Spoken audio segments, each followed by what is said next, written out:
Hai teman-teman, kali ini aku mau ngajak kalian sama-sama kita mau ngisi perjalanan senyapku. Ini jurnal tentang trauma and self-healing. Jadi kalau kalian gak sempat ikut kelas-kelasku yang online ataupun perlu diingetin lagi semua perjalanan senyap kalian ini. Kenapa namanya perjalanan senyap? Karena kita sembuh itu ketika kita sendiri, bukan ketika kita rame-rame. Jadi jurnal ini dibuat untuk kalian yang mau sembuh dan lagi perlu ditemenin, mungkin tidak dalam bentuk fisik tapi ada bentuk buku. Nah, di sini kita bisa tulis nama di sini, jurnal ini milik siapa. Dan di sini ada daftar isinya, apa aja yang kalian perlukan. Memang tidak ada halamannya karena memang sengaja buat kalian rajin aja gitu ngeliatinnya.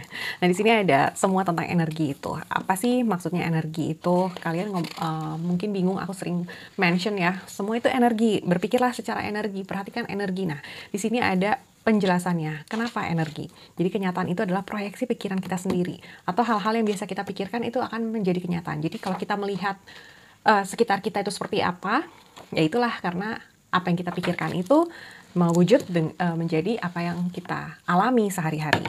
Nah, di sini ada peta kesadaran atau map of consciousness dari Dr. Hawkins. Ini aku bikinin bahasa Indonesianya, walaupun sebetulnya sudah ada dari bukunya. Aku juga baru dapat ini, ada Transcending the Levels of Consciousness. Ini juga ada di sini. Tapi mungkin karena cetakannya nggak pakai ilustrator, jadi agak lebih kaku gitu ya. Nah, kalau kalian mau beli buku ini juga bisa lewat aku. Kalian bisa email ke aku jurnalsenyapku@gmail.com. Nah, kita lanjut lagi di sini.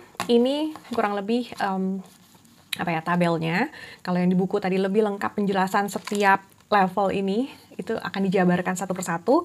Tapi di buku ini cuman secara garis besar untuk pengingat aja. Nah, ini aku persingkat supaya nggak usah baca yang lengkap itu. Kalau kalian malas baca yang lengkap, udah aku persingkat di buku ini. Nah, di sini ada penjelasan tentang emosi, bahwa setiap emosi yang muncul di batin kita tercatat oleh DNA tubuh dan akhirnya menjadi masuk ke dalam memori tubuh kita, yaitu subconsciousness gitu. Nah, ternyata ketika kita waktu masih kecil ada trauma, itu membekas. Salah satunya seperti itu. Nah, trauma ini biasanya ada banyak. Ada trauma fisik, ada mental, dan ada yang tentang insiden ya, accident atau bencana, itu juga ada trauma. Tapi di sini kita mau ngomongin mental trauma. Ada rejection trauma, abandonment trauma, betrayal trauma, injustice trauma, atau humiliation atau guilt trauma. Ada 5 trauma yang paling sering ditemui, dan ini yang kita bahas di sini. Dari mana kita tahu kita tuh ada traumanya? Kita lihat dari ciri-cirinya, bahwa rejection atau ditolak itu ciri-cirinya sulit melepaskan sesuatu, mudah marah, sulit berkata tidak, walaupun nggak setuju, tapi ya udah deh iya aja gitu ya. Nggak mau menunjukkan emosi, so cool, chill gitu. Tidak mau terlihat rapuh, atau sering membuat asumsi, wah jangan-jangan dia begini nih, wah pasti dia nggak suka sama aku nih. Nah, seperti itu karena waktu kecil pernah ditolak. Ini ada afirmasinya yang kalau kalian butuh tinggal dibaca. Nah, abandonment atau ditinggalkan atau ditelantarkan itu ciri-cirinya apa? Takut ditinggalkan, nggak mau sendirian, benci ya sendirian, tergantung pada orang lain, nggak bisa sendiri, nggak bisa mandiri, sering ngancem akan pergi, ya udah kita putus aja, ya udah kalau nggak mau aku kabur nih gitu ya, merasa tidak berharga, depresi dan sebagainya. Nah, lalu ada betrayal trauma atau trauma karena dikhianati, pernah dibohongin atau dijebak waktu kecil gitu ya. Nah, itu ciri-cirinya takut disakiti, tidak percaya diri, nggak mudah percaya orang lain, ada trust issue, lalu membutuhkan validasi eksternal, kayak harus diakui, kayak kalau belum dibilang cakep, belum dibilang bagus, belum dibilang cocok, itu nggak pede gitu ya, tidak mampu mengendalikan emosi dan sebagainya. Jadi itu ada traumanya sendiri. Lalu ada trauma ketidakadilan. Nah, itu ciri-cirinya tuh ada sakit kronis di dada atau punggung, selalu merasa lelah, ada emosi yang tidak terduga muncul tiba-tiba, ada kaku atau ada ketertiban, ada fanatik atas ketertiban tuh maksudnya kayak OCD gitu ya, harus ada sesuai dengan apa yang kita mau gitu, atau linglung dan rentang perhatian itu pendek dan sebagainya. Itu karena waktu kecil merasa ada yang tidak adil nih di hidupku gitu. Lalu yang terakhir ada humiliation atau guilt. Humiliation adalah merasa malu, atau guilt itu merasa bersalah. Jadi ada trauma yang seperti ini Nah, itu ciri-cirinya itu sering merasa kasihan atau merasa buruk, "Aduh sorry ya," atau "Aduh aku nggak pede," gitu ya. Atau tidak mau meminta, "Aduh aduh nggak enak deh, jangan deh, nanti kalau ditolak gimana?" Dan sebagainya. Menggunakan rasa bersalah untuk memanipulasi kalau sudah dalam bentuk yang, apa ya, dia tidak sadar bahwa dia sedang menggunakan rasa bersalah supaya orang juga mau ngikutin apa yang dia mau. Jadi ini sebetulnya bentuk tirani atau egois dan takut membuat batasan, nggak bisa, apa ya, semua di welcome gitu. Dia merasa, oh ya udah orang boleh mengakses diriku, aku selalu bisa diakses, aku selalu tersedia untuk orang. Maksudnya aku selalu bisa, aku selalu available gitu ya. Nah itu karena pernah merasa bersalah atau merasa dipermalukan waktu kecil. Nah semua itu kalian kalau ada di kalian, nah berarti kalian perlu nih yang namanya healing. Di sini juga ada respon trauma, ada fight atau ngelawan, ada flight atau kabur, ada freeze atau kaku, terdiam nggak bisa ngapa-ngapain, ada fawn yang mengibas-ngibas kayak bikin orang seneng, asal bapak seneng, ada flood atau langsung banjir, langsung keluar semua unek-uneknya, ada flop tuh seperti apa ya, kayak bukan pingsan sih, flop tuh kayak jadi benar-benar yang langsung kok aku lelah banget nih, aku nggak bisa berfungsi nih, seperti itu. Nah, ini ada bentuk negatifnya masing-masing. Bentuk negatifnya apa? Kalau kita masih di frekuensi yang rendah, kalau ngikutin tadi si peta kesadaran ini, kita masih di warna kuning, orange, merah, kita masih di warna rendah ini, biasanya bentuknya negatif. Tapi dengan respon ini, kita bisa jadi positif. Dengan apa? Kalau kita sudah mulai masuk ke warna hijau di sini, mulai naik ke atas, itu biasanya kita sudah bisa berpikir netral, fokus pada perkembangan diri sendiri, dan sebagainya. Jadi setiap respons ini tidak hanya negatif ternyata, bisa berubah menjadi positif kalau kita sudah memperbaiki diri. Kita mengubah pola pikir kita. Nah, bagian ini adalah bagian paling favoritku. Mungkin kayaknya kurang banyak ya, tapi menurutku ini cukup banget. Jadi, kenapa? Karena di sini adalah aku menuliskan di sini hal-hal yang harus kuhentikan. Kuhentikan tuh apa? Aku harus berhenti menyalahkan orang lain atas kejadian hidupku. Aku harus berhenti menunggu. Aku harus aku harus berhenti apa ya? Hal-hal yang buruk lah yang kita selama ini merasa victim atau merasa korban, kita harus berhenti merasa itu dan kita harus mulai mengambil tanggung jawab. Kenapa hanya yang kuhentikan di sini? Karena ketika kita berhenti menyalahkan orang lain, kita otomatis mulai bertanggung jawab atas kejadian-kejadian hidup kita. Ketika kita berhenti membandingkan diri kita dengan orang lain atau hidup kita dengan orang lain, kita sudah langsung otomatis bersyukur dengan apa yang kita. Jadi kenapa hanya yang dihentikan? Karena yang harus dimulai itu akan otomatis mulai sendiri, seperti itu. Nah, lalu di sini ada skala prioritas, ini sedikit aja, ini cuma untuk pengingat, bener nggak sih? Baik nggak sih? Penting nggak sih? Nah, ini adalah kata-kata dari Socrates. Dia punya filter, kalau nggak bener, kalau nggak baik, dan kalau nggak penting, nggak usah diomong gitu kan. Jadi kita belajar untuk lebih bijaksana dalam apa yang kita keluarkan, dalam kita berpikir, berkata, dan bertindak.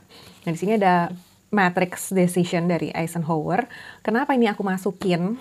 Karena kadang-kadang kita ngerasa bahwa ini tuh penting banget nih, di ilusi pikiran kita itu penting. Padahal pas kita tulis nih, ketika kita journaling kita tulis, pas kita baca lagi, ternyata nggak sepenting itu ya. Ternyata bisa tidak mendesak, penting sih, tapi nggak harus sekarang juga, bisa entar-entaran. Jadi kita bisa bikin waktu untuk melakukan itu. Atau mendesak, harus sekarang juga. Tapi nggak penting, nggak harus kita. Coba bisa nggak minta orang lain untuk bantuin. Jadi menurutku ini juga cukup penting untuk kita perhatikan bahwa ada banyak ternyata hal-hal yang ternyata tidak mendesak dan tidak penting. Harus kita buang dari pikiran kita. Harus kita buang dari kebiasaan kita. Pola pikir yang tidak baik, tidak sehat untuk kita. Jadi kita di sini belajar melihat bahwa tidak semua hal yang kita pikirkan itu mendesak. Tidak semua hal yang kita pikirkan itu penting. Jadi kadang-kadang tidak penting dan tidak mendesak, buang, singkirkan pemikiran ini.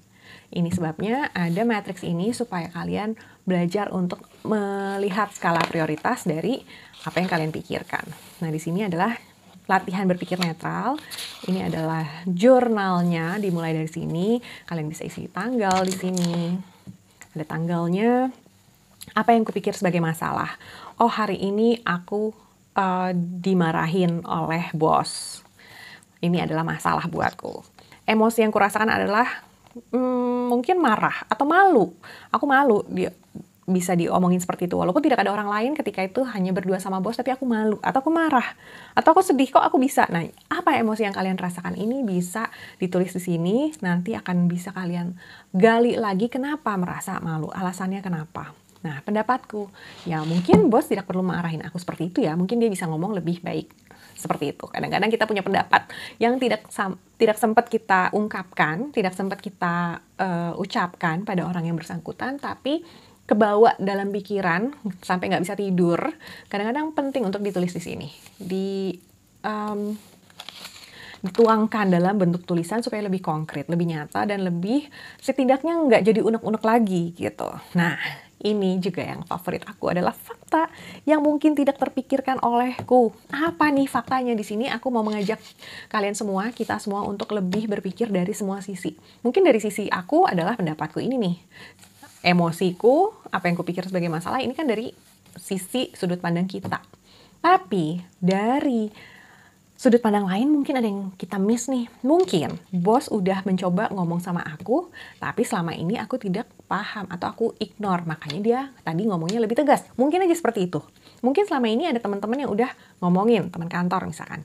Bisa aja seperti itu. Atau mungkin bos juga lagi ditekan oleh klien atau oleh supplier atau oleh siapa deh, atau partner atau bosnya lagi atau director. Mungkin bos juga ditekan, makanya aku juga kena imbasnya karena ada tekanan apa dari bos, dari luarnya bos, maka aku ikut kena karena aku yang bertanggung jawab dalam hal ini. Mungkin bos juga tertekan dan dia melimpahkannya pada aku. Bisa aja seperti itu. Jadi ada hal-hal yang tidak terpikirkan olehku. Ini kita belajar berpikir netral dari sini, mulai dari sini. Nah, kalau udah mulai nih kepikiran, lalu ada apa sih pelajaran yang bisa aku ambil? Mungkin aku bisa belajar lebih tenang. Mungkin aku bisa belajar untuk tidak terlalu baper. Mungkin apa yang kurasakan valid, tapi sebetulnya nggak segitunya juga kok. Seperti itu. Atau mungkin setelah ini aku bisa ngajak ngobrol berdua sama bos supaya lain kali tidak sampai harus marah. Mungkin aku bisa menyampaikan seperti apa sih yang lebih baik komunikasinya. Gitu. Mungkin kita bisa membuat sistem yang baru di mana nggak ada miss lagi. Mungkin kita dari kesalahan ini bisa menciptakan sesuatu pola kerja yang lebih efektif, efisien, dan sebagainya. Jadi ini adalah lembar solusi untuk kita bisa lebih bijaksana dalam menyikapi, karena tadi udah belajar netral lalu solusinya. Nah, di sini baru skalanya. Oh, ternyata ini tidak mendesak tapi dan tidak penting, atau ternyata ini penting tapi tidak mendesak dan sebagainya. Kita bisa ngelihat di sini. Oh, berarti lain kali kalau aku punya pemikiran seperti ini, aku nggak perlu segitu emosionalnya, aku nggak perlu langsung nangis, atau aku nggak perlu jadi banting-banting pintu dan sebagainya. Jadi kita bisa melihat bahwa oh ternyata kita terlalu reaktif ya selama ini, oh ternyata kita terlalu baper ya dan sebagainya. Lalu di sini kita bisa menelaah apa sih? Oh ternyata ini trauma aku yang betrayal misalkan, atau ini adalah trauma yang injustice. Aku nggak merasa ada keadilan, makanya aku tadi benar-benar emosi banget, misalkan seperti itu. Oh ternyata ada ini nih, gitu ya. Nah ketika kita udah tahu trauma kita dan ini juga responsnya apa, ketika kita sudah tahu, kita akan lebih mudah untuk menyembuhkan diri kita dalam keheningan. Nah itu next step-nya, karena kita menelaah dulu nih, analisanya dulu. Baru, nah di sini ada banyak banget lembaran. Tiap kali kalian merasa ada masalah, kalian bisa tulis di sini setiap ada masalah. Nggak harus setiap hari, tapi setiap moment aja bisa ditulis di situ. Lalu di sini ada lagi lembaran tentang sembuh sendiri. Sembuh sendiri kenapa? Karena kita nggak perlu orang lain sebetulnya sembuh. Jadi jurnal ini yang akan menemani kalian proses sembuh kalian dalam keheningan, yaitu kalian baca nih, karena nggak ada orang yang menyebabkan sakit mental kita tuh nggak ada, menyakiti hati kita tuh nggak ada. Tapi kita yang membiarkan itu sebagai reaksi terhadap sesuatu yang terjadi di sekitar kita. Jadi ketika kita tahu bahwa mereka melakukan itu karena itu adalah mereka, bukan karena kita.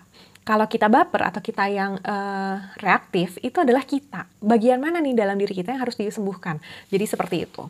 Nah, sembuh artinya kembali murni seperti awal, sebelum semua luka dan trauma batin hadir dalam hidup kita. Jadi kita mau kembali menjadi pribadi yang seperti gambaran Tuhan. Nah, di sini ada 7 langkah sembuh yang seperti biasa di kelas-kelas support group ini selalu ada. Ada 7 langkah yang bisa kalian ulang terus. Langkah pertama, memutuskan untuk berubah dan mau jadi lebih baik. Menerima semua peristiwa sebagai takdir kehidupan. Memahami bahwa semua yang terjadi disebabkan oleh pola pikir. Menyadari untuk bertanggung jawab sepenuhnya dan berperhatian terhadap semua pikiran, ucapan, dan tindakan dalam hidup kita. Memohon maaf kepada orang lain dan memaafkan orang lain melalui pikiran, perkataan, dan perbuatan, dan juga memaafkan diri sendiri.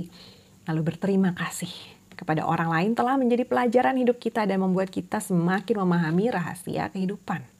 Baru yang terakhir adalah hidup sadar sekarang dan menjadi diri sendiri apa adanya setiap saat. Yang nomor 7 ini mungkin kalian kurang bisa pahami sekarang, tapi nanti kalau sudah ikut ngobrol-ngobrol atau ikut kelas-kelas aku yang lain, mungkin kalian akan lebih paham kenapa ini sangat penting. Tapi proses ini 1 sampai 6 sampai 7 itu semuanya sama-sama penting. Yang penting kalian sadar. Nah, itu silakan setiap kali ada masalah atau ada hal-hal yang memberatkan, bisa diulang lagi dalam hati, tanyakan pada diri sendiri, apakah aku mau berubah? Oh tidak, aku tidak mau berubah. Berarti kalian tidak bisa nih seperti ini. Tidak bisa sembuh kalau kalian masih menuntut orang lain yang berubah. Harus dari kita duluan yang mau berubah. Maka orang lain pun akan berubah kalau kita mau. Jadi setiap langkah ini sama pentingnya. Lalu di sini ada catatan hening. Ini adalah apa yang kalian bisa catat setiap kali kalian meditasi. Kalau ada sesuatu yang cukup signifikan dalam meditasi kalian bisa catat di sini. Nah, ini adalah tips meditasi Neo Mindfulness. Ada beberapa langkah yang bisa kalian tiru, kalian bisa contoh, tapi tidak harus. Nah, ini adalah tips meditasi Neo Mindfulness. Jadi ada beberapa langkah yang bisa kalian ikutin. Nggak harus caranya mindfulness ini, Neo Mindfulness, bisa dengan cara meditasi apapun, tapi ini adalah tips meditasinya. Lalu di sini kalian bisa catat apa yang terjadi, durasinya berapa ya? Apakah 5 menit? Tapi sudah banyak hal yang bisa kalian catat, atau kalian 1 jam dan kalian catat apa saja yang sensasi tubuhnya, ada kesemutan, ada gremet-gremet, ada rasanya kayak badan yang ngilang dan sebagainya. Lalu pemikiran yang muncul apa? Oh, masih mikirin sesuatu di masa lalu. Oh, masih kepikiran masa depan gimana? Masih kepikiran masalah dengan si A, dengan si B, dan sebagainya. Lalu ada catatan yang bisa kalian tambahkan sendiri. Dan di sini juga ada banyak sekali lembaran-lembaran yang bisa kalian isi. Dan kuharap ini sudah bisa cukup untuk menjadi langkah-langkah sembuh kalian. Seperti itu jurnalnya. Dan ini ada karet untuk nutup supaya nggak mudah terbuka kalau kalian mau bawa-bawa di tas, itu jadi aman. Dan ini aku harap bisa menjadi teman perjalanan senyap kalian. Semoga semuanya bisa sembuh dan benar-benar sembuh, sadar dan bahagia setiap saat. Keep happy and keep healthy.